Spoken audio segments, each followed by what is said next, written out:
रामपुर नाम के एक छोटे से गांव में राजू नाम का एक 18 वर्षीय लड़का रहा करता था। राजू अनाथ था। उसकी माँ उसे जन्म देते ही चल बसी और उसके पिता ही उसे पालने के एकमात्र सहारा थे। जब राजू 8 साल का था तो उसके पिता किसी काम से जंगल गए और फिर कभी लौट कर नहीं आए। उसके बाद राजू पूरी तरह अकेला हो गया। राजू गांव की एक टूटी फूटी झोपड़ी में रहता था। उसके घर के पास ही गांव का सरपंच और उसकी पत्नी रहते थे।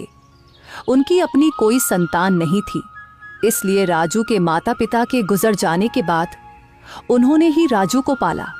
ये लो राजू बेटा, ये खाना खा लो और अगर कम पड़े तो मुझसे आकर ले लेना। अरे मौसी, मैं कब तक आपके ऊपर बोझ बनकर बैठा रहूंगा। अब तो मुझे शर्म आती है।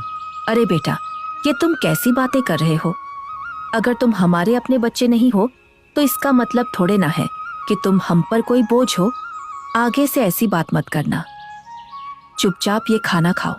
यह कहकर सरपंच की पत्नी सीमा वहां से चली गई। राजू ने आराम से खाना खाया। खाने के बाद जब वह झोपड़ी से बाहर निकला तो सामने ही सरपंच दिखाई दिए। राजू ने उन्हें देखा और सीधे उनके पास जा पहुंचा। राजू बेटा, खाना खा लिया है ना? जी सरपंच साहब, अभी अभी मौसी खाना देकर गई थी और मैं वही खाकर घर से निकला हूँ। हाँ, अच्छा किया।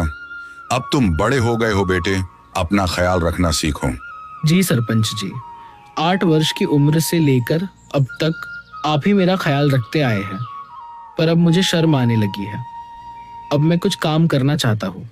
इसमें शर्म की क्या बात है बेटा? हमने तो हमेशा तुम्हें अपना ही माना है।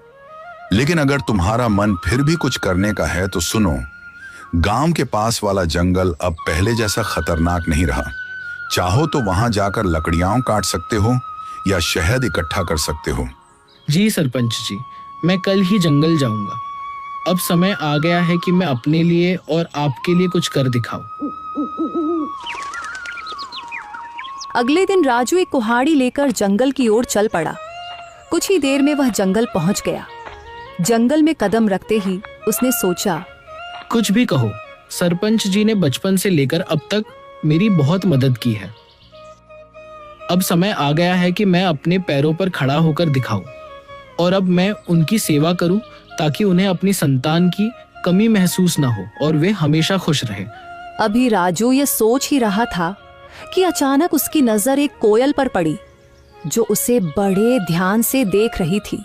अरे, यह कोयल मुझे इतनी गौर से क्यों देख रही है?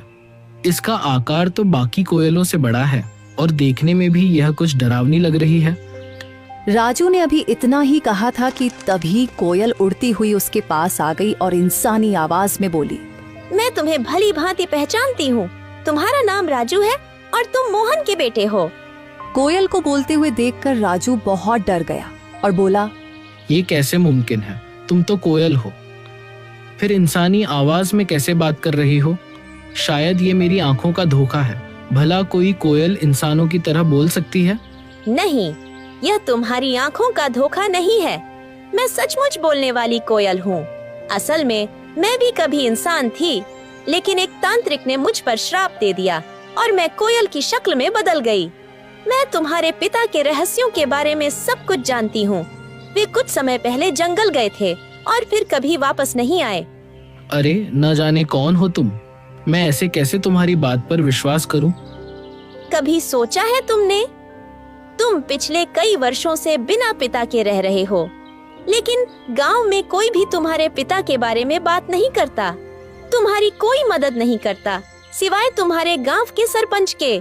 लेकिन मैं तुम्हारे पिता के बारे में सब कुछ बता सकती हूँ। तुम्हारे पिता अभी जिंदा हैं और मुझे यह भी पता है कि वे कहाँ हैं। अच्छा तो बताओ, मेरे पिता कहाँ हैं? मैं उनसे मिलना चाहता हूँ। मैं तुम्हें जरूर बताऊंगी, मगर उससे पहले तुम्हें मुझे इस श्राप से मुक्त कराना होगा। राजू को न जाने क्यों उस कोयल से डर महसूस होने लगा। अरे, मुझे तो लगता है कि यह कोई राक्षस है जो मुझे अपने जाल में फंसा रहा है। इससे पहले कि यह मुझे नुकसान पहुंचाए, मुझे यहाँ से भागना होगा। यह सोचते ही राजू तेजी से गांव की ओर दौड़ पड़ा।